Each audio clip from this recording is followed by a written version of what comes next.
Bonjour à tous, j'espère que vous allez bien, c'est Jordan. On se retrouve aujourd'hui dans une vidéo débriefing où je vais revenir sur l'aspect making of, coulisses de la dernière enquête, donc le château de l'exécution. Et je vais également revenir sur certains éléments troublants, certains phénomènes qu'on a pu capter, enregistrer. Et je vais essayer de revenir dessus, vous apporter quelques précisions, également revenir sur certains commentaires qui justement parlent de ces phénomènes. Donc c'est parti. Alors déjà pour commencer avec l'aspect un peu making of de la chose, faut savoir que du coup comme d'habitude on a demandé à Sébastien de nous trouver un lieu, donc voilà, j'appelle Sébastien. Il me dit qu'il a un lieu super intéressant, à peu près 6 heures de route il me semble de Nantes. Du coup je lui fais bon bah écoute parfait, est-ce que tu peux m'en dire un peu plus sur l'histoire? Donc il me dit que le lieu a une histoire très intéressante mais il a pas forcément plus d'informations que ça. Et du coup c'est Enzo qui a dû faire un gros travail de recherche pour retrouver des archives, retrouver un peu l'histoire du lieu.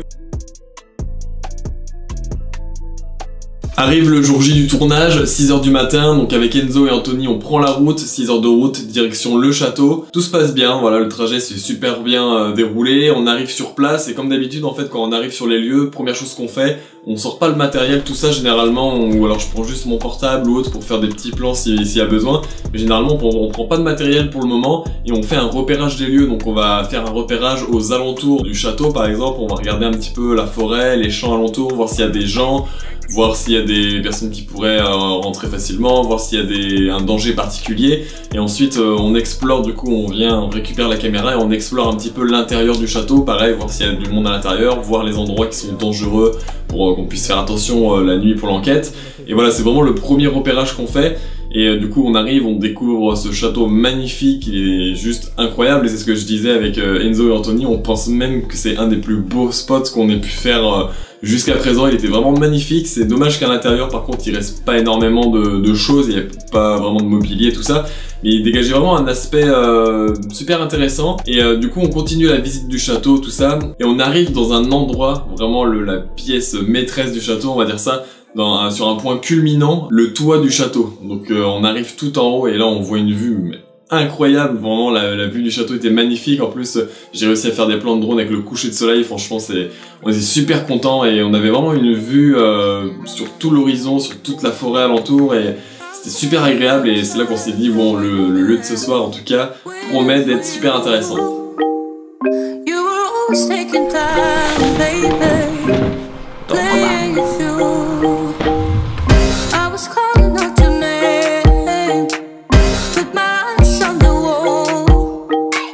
Donc on finit de prendre des photos, de tourner quelques vidéos, tout ça sur le toit.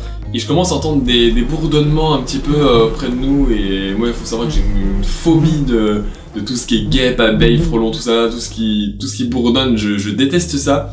Et là je commence à regarder Anthony et Enzo et je leur dis bon les gars, il doit y avoir un nid de guêpes ou de frelons, je sais pas, à proximité. Donc du coup on commence à regarder un peu partout, on prend nos caméras pour essayer de zoomer sur certains endroits. Et là on se rend compte en fait que sur le toit du château, à quelques mètres de nous, à 4 mètres de nous, il y a un nid de guêpes dans une cheminée. Et là du coup je suis pas rassuré. En plus moi ce qu'il faut savoir c'est que je suis allergique aux piqûres, du coup ce qui fait que si je me fais piquer bah, c'est direction hôpital directement, donc du coup on rigole pas trop avec ça. Donc moi je décide de redescendre juste en dessous pour me mettre un peu plus en sécurité.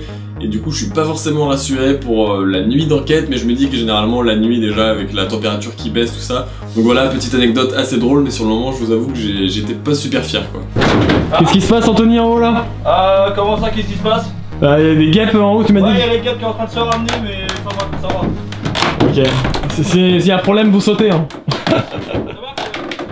On sort du château, on a du coup fini tous les plans d'insert, donc tous les plans que vous voyez au ralenti, tout ça, tous les plans d'insertion pour l'enquête du coup étaient terminés. Et comme d'habitude on décide de faire les plans de drone. On fait toujours les plans de drone juste avant de partir manger le midi. On fait ça tout simplement, comme ça parce que le drone fait un peu de bruit, on peut se faire repérer plus facilement, donc on fait les plans de drone avant de manger, enfin avant de partir manger. Du coup comme ça, dès que les plans de drone sont terminés, on prend la voiture, on part et au moins si quelqu'un arrive, bah il y a plus personne sur place quoi. Et donc je sors le drone, je commence à allumer le drone, la télécommande, tout ça. Et là je regarde Anthony, et je me souviens, et je lui dis il y a un petit problème. Et il me dit quoi? Et je fais la télécommande en fait du drone est complètement déchargée, il n'y a plus de batterie. Et du coup on commence à se dire ah merde, c'est pas possible, surtout que je recharge tout mon matériel à chaque fois avant de partir en enquête, le soir, toute la nuit, tout est chargé, même des fois la veille, tout ça. Et je me suis dit je suis sûr de l'avoir rechargé, donc du coup j'ai pas compris. Et du coup on se dit bon bah c'est pas grave, va falloir qu'on recharge la télécommande tout simplement. Et là je me dis Petit problème encore une fois, j'ai pas le chargeur de la télécommande. J'avais le chargeur du drone mais pas de la télécommande. Et du coup là comment vous dire que j'étais un petit peu en état de déception et de stress. Je me suis dit un château comme ça si je peux pas l'immortaliser en plan de drone avec le coucher de soleil et tout, je vais être dégoûté. Et donc du coup on décide de partir à la recherche d'un chargeur dans plein de magasins. Donc je me rappelle on avait trouvé un Leclerc qui était pas trop loin, il me semble qu'il était à peu près une demi-heure, 3/4 d'heure du lieu. Du coup on se rend au Leclerc. Et on commence à essayer de chercher le câble pour pouvoir recharger la télécommande du drone. J'avais pris la télécommande avec moi pour qu'on puisse regarder la prise qui était dessus pour voir si ça pouvait correspondre du coup avec certains câbles. Donc on commence à regarder les câbles avec Anthony, Enzo dans le Leclerc tout ça. Et Anthony il prend un câble, il me dit bah ça ressemble presque à ta prise. Sauf que en fait la prise qu'on avait trouvée à Leclerc c'était une prise qui était légèrement carrée. Et moi celle que j'avais était plus arrondie en fait. Mais physiquement c'était les mêmes. Et Anthony me dit bon bah si la prise carrée rentre dedans, l'arrondi du coup logiquement devrait également rentrer dedans quoi. Et du coup je fais bon bah ok mais dans ce cas là si c'est ça j'en ai quoi des câbles comme ça donc du coup on se dit bon ok on sort du Leclerc, je regarde dans la voiture et effectivement bah le câble fonctionne. J'avais 15 000 câbles donc des câbles un peu de chargeur type chargeur téléphone Samsung tout ça. Et du coup j'étais un peu dégoûté, je me suis dit bon autant temps perdu. Alors qu'au final j'en avais dans la voiture, on était un petit peu dégoûté. Mais du coup c'est pas grave, on a décidé d'aller manger et surtout d'aller à McDo pour pouvoir recharger la télécommande parce que du coup elle avait plus de batterie donc il fallait la recharger et sans électricité c'est un peu compliqué. Donc du coup voilà on se rend à McDo et on charge la télécommande. Alors Joe, qu'est-ce qu'on fait? Là on charge la batterie, elle est à 3%. Après, donc voilà, pour faire voler le drone, du coup on est obligé d'attendre ici, c'est dégueulasse, là, tu peux zoomer. Hein. Obligé d'attendre. Une fois le McDo terminé, du coup on décide de repartir sur le lieu. Donc voilà, on a bien mangé tout ça, la télécommande du drone était chargée à peu près à 30-35%. Du coup on s'est dit ça va être suffisant pour faire les plans qu'on a à faire pour l'instant. Et si vraiment on a besoin d'en refaire d'autres, on la rechargera s'il faut. Mais il était déjà 16h30 il me semble. Et voilà, on fallait pas qu'on traîne, le soleil à ce moment-là il tombait vers 18h je crois, quelque chose comme ça, donc le temps de retourner sur place, démarrer le drone, faire tous les plans, c'était assez rapide.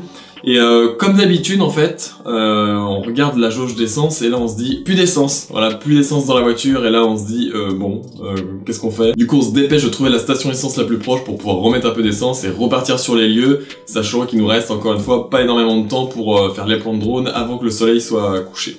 Bon, de nouvelles fois on n'a plus d'essence, hein, comme vous pouvez le constater. Allez pas crête. À chaque épisode, Anthony combien de... De là il en reste à peu près 10. Voilà, Tant qu'on pousse pas la voiture comme les autres. tant qu'on pousse pas la voiture, ça va quoi. Un peu là les prix, très intéressant.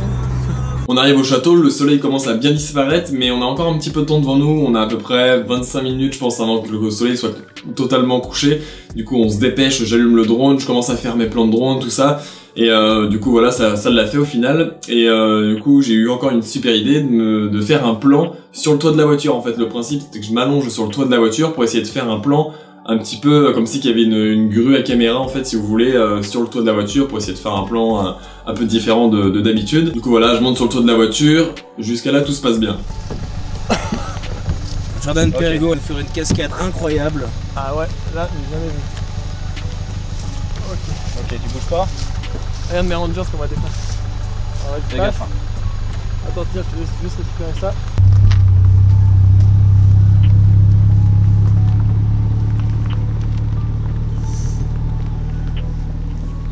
Et ensuite, du coup, avec Anthony, on décide de faire une petite blague à Enzo, parce qu'en fait, Enzo, depuis le début, il nous disait attention les gars, Anthony roule pas trop vite, pour pas que Jordan tombe, faites attention, tout ça. Donc comme on le voit dans la vidéo, Anthony monte une espèce de colline, un petit peu une sorte de dune, et Enzo nous attendait en contrebas. Et du coup, on se regarde avec Anthony, on rigole, on fait viens, on va faire croire à Enzo que je me suis blessé, on va voir sa réaction quoi. Du coup, j'arrive, je fais comme si que je boite, le pantalon remonté un peu pour faire comme si que je m'étais écorché, tout ça. Et là franchement la réaction d'Enzo, on a rigolé, je vous laisse les images, mais la réaction d'un youtubeur, retenez bien ça quoi. Tu veux rire ou pas? Bah Jordan s'est pété la gueule. Non. Bah si. Attends.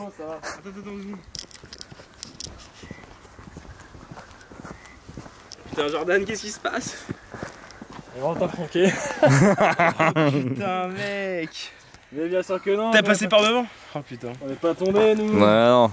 Excellent comme blague. Regardez, putain, film. Vous voyez, là, vous voyez le vrai visage d'Enzo, il a voulu faire du buzz sur moi, il a allumé sa caméra avant de prendre Direct, son voilà, c'est ça. Vous avez vu comme je suis bien les ordres de Maître Jordan? Dès qu'il y a du buzz à se faire, on fait du buzz. Voilà, bon clairement Enzo du coup a préféré filmer que de venir nous secourir, bon c'est pas grave. on laisse ça pour l'instant. Donc maintenant on va passer à un moment un peu plus stressant, je vais dire, du côté un peu coulisses, tout ça. Ce qu'il faut savoir du coup, c'est que une fois qu'on a fini tous les plans de jour, tous les plans d'ACR, les plans de drone, tout ça, avant de pouvoir enquêter qu'il fasse bien nuit, il nous reste pas mal de temps à attendre souvent. Et du coup, ce qu'on a l'habitude de faire, c'est de faire des photos, d'astrophotos en fait. Donc c'est les photos un peu des étoiles, donc on prend le château en photo, avec les étoiles, la voie lactée, tout ça en arrière-plan, en faisant certains réglages sur la caméra. Donc on est vraiment dans le noir, et puis pour essayer de faire des beaux clichés, tout ça, on s'était éloigné un peu du château. On s'était mis à plusieurs dizaines de mètres du château pour essayer d'avoir le château complet, et surtout d'avoir aussi le ciel assez large. Et je commence à entendre des bruits un peu étranges autour de moi, et les gars au début ils entendent pas vraiment. Et je leur dis mais si, écoutez, vraiment il y a des bruits bizarres quoi, il y a des bruits chelous. C'est vraiment des gros bruits de craquements, tout ça, et je me dis bon, faut quand même qu'on fasse gaffe, parce que je crois qu'à l'époque en plus c'était la saison de la reproduction des sangliers, tout ça, je sais plus trop, mais et je me dis bon, faut qu'on fasse gaffe quoi, je vais pas me faire charger. Et du coup on écoute bien, et là d'un coup on entend alors je sais pas comment on appelle ça là, le grognement un peu du sanglier. Et là je dis aux gars wow, vous avez entendu comme moi, oui.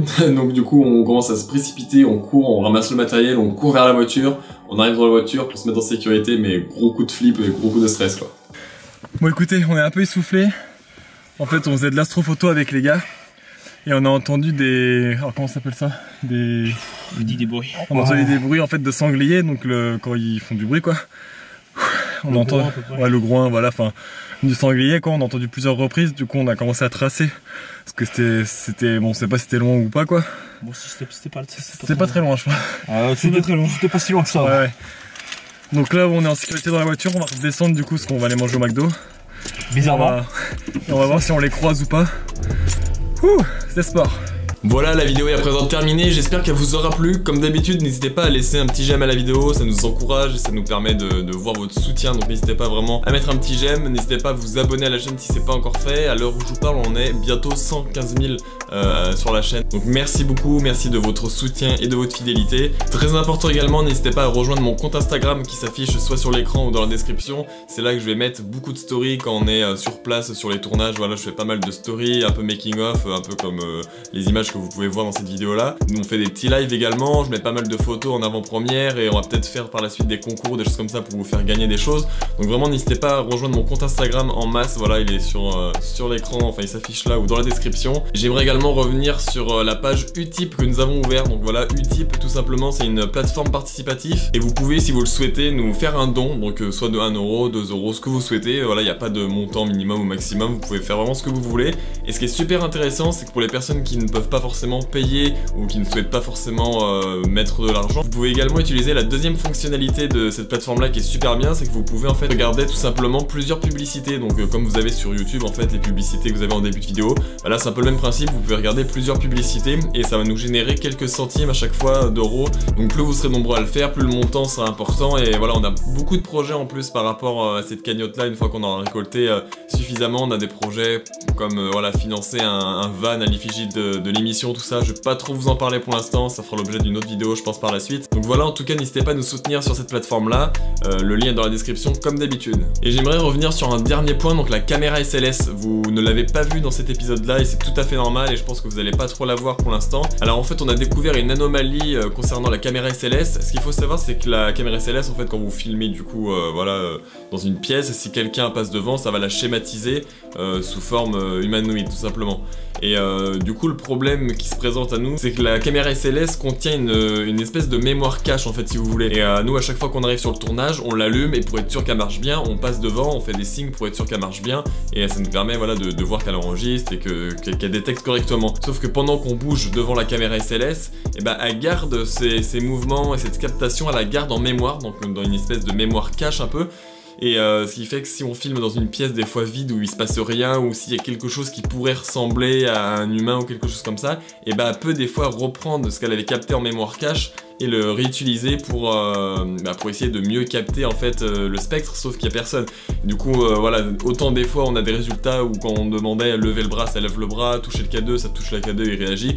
Autant là c'est difficile de dire que c'est une anomalie ou que c'est une interférence ou quoi que ce soit, mais autant des fois ça se peut et c'est carrément probable que c'était pas du tout paranormal ou autre, et que c'était tout simplement la mémoire cache de la caméra SLS qui retranscrivait quelque chose qui était pas bon. On se voyait pas vous dire en enquête, bon bah écoutez ce résultat là c'est paranormal, celui-ci bon on sait pas trop. c'était pas cohérent. Donc voilà, pour le moment, le temps de trouver une solution, de remettre la caméra SLS en fonction et d'être sûr de la véracité des éléments qu'on pourra capter. Pour l'instant, on ne va pas l'utiliser, donc ne vous inquiétez pas si vous la voyez pas trop pour l'instant, mais voilà, je tenais à faire cette petite précision quand même. Je pense que j'ai fait le tour à présent, donc voilà, merci à tous d'être aussi nombreux sur la chaîne encore une fois. Voilà, vous êtes 115 000, donc merci beaucoup. On a pour projet de faire participer des abonnés, donc je pense que ça sera tout simplement parmi les personnes qui vont nous soutenir en fait sur la page Utip. Je pense qu'on fera des tirages au sort de temps en temps pour vous faire participer sur les tournages. Donc on avait déjà fait ça pour une précédente cagnotte il y a un petit moment de ça, donc il y a un tournage qui sera en préparation avec une abonnée, voilà, qui avait été tirée au sort. Donc vous verrez ça de toute façon dans les prochaines vidéos à venir. Donc voilà, je vous remercie, je vous dis à très vite pour une prochaine enquête ou pour un prochain format, une prochaine vidéo. Salut tout le monde!